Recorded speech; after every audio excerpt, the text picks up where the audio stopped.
Pergantian tahun hanya mengantarkan pada capaian-capaian baru kita, apakah semakin baik dalam pandangan Allah atau tidak.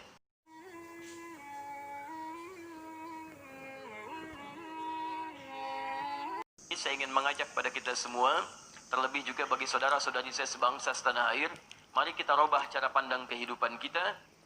Tidak ada perbedaan dalam setiap waktu. Pergantian tahun hanya mengantarkan pada capaian-capaian baru kita, apakah semakin baik dalam pandangan Allah atau tidak. Tahun ini lebih baik daripada tahun sebelumnya, esok lebih baik daripada tahun yang kemarinnya, dan seterusnya. Karena itu saya sarankan pada kita semua, mari kita bertobat pada Allah Subhanahu wa Ta'ala. Kita harus punya nilai-nilai dan fisik kebaikan beda dari sebelum-sebelumnya. Maka saya sarankan, kalau ada yang mengatakan tahun baru, saya sarankan tolong mulai tahun ini tinggalkan yang tidak bermanfaat. Bangsa kita butuh perubahan. Bangsa kita butuh dorongan-dorongan semangat kebaikan.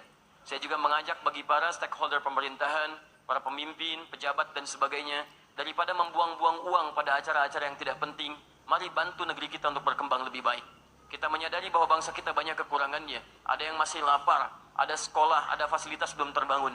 Daripada digunakan pada hal-hal yang tidak penting, kenapa kita tidak arahkan dan bersinergi dengan masyarakat mendapatkan nilai kebaikan itu?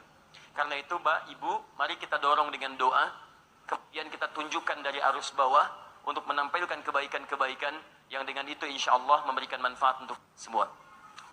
Untuk diri kita, untuk keluarga kita, untuk doa bagi bangsa kita, dan dengan izin Allah SWT, kita akan merubah diri kita selaku muslim dengan cara mengembalikan kehidupan dan pribadi kita pada tuntunan Al-Quran dan Sunnah Rasulullah SAW.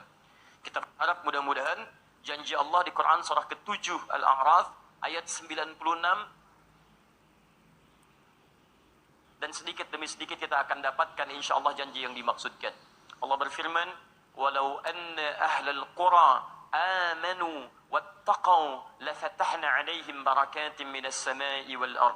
Kalaulah penduduk negeri itu, satu penduduk negeri, bukan hanya satu dua orang, semuanya tergerak, amanu, untuk beriman pada Allah Subhanahu wa Ta'ala, yakin dengan Allah, kemudian setelah dia beriman, wattaqau, dia tingkatkan takwanya kepada Allah Subhanahu wa Ta'ala. Alhamdulillah teman-teman, malam ini dari dua syarat yang disebutkan, iman dan takwa, kita insya Allah sudah punya yang pertama. Amanu, kita beriman pada Allah Subhanahu wa Ta'ala. Kita tinggal buktikan yang kedua, wattaqau, dan mereka tingkatkan takwa kepada Allah Subhanahu wa Ta'ala. Perhatikan janji Allah dalam Al-Quran, la fatahna alaihim barakatim minas samai wal ard. La fatahna, Allah bisa menggunakan kalimat fatahna, tapi menggunakan lam yang pernah kita bahas di pertemuan lalu. Taukid, yang meyakinkan supaya kita enggak ragu. Kata Allah, saya pastikan, la fatahna, pasti saya akan buka seluruh pintu keberkahan. Barakatim minas samai wal ard, dari langit, dari bumi. Bumi kita akan diberkahi dari Sabang sampai Merauke-nya, bumi kita akan diberkahi dari darat, laut dan udaranya, bahkan dari langit pun Allah katakan kami buka semua pintu keberkahan.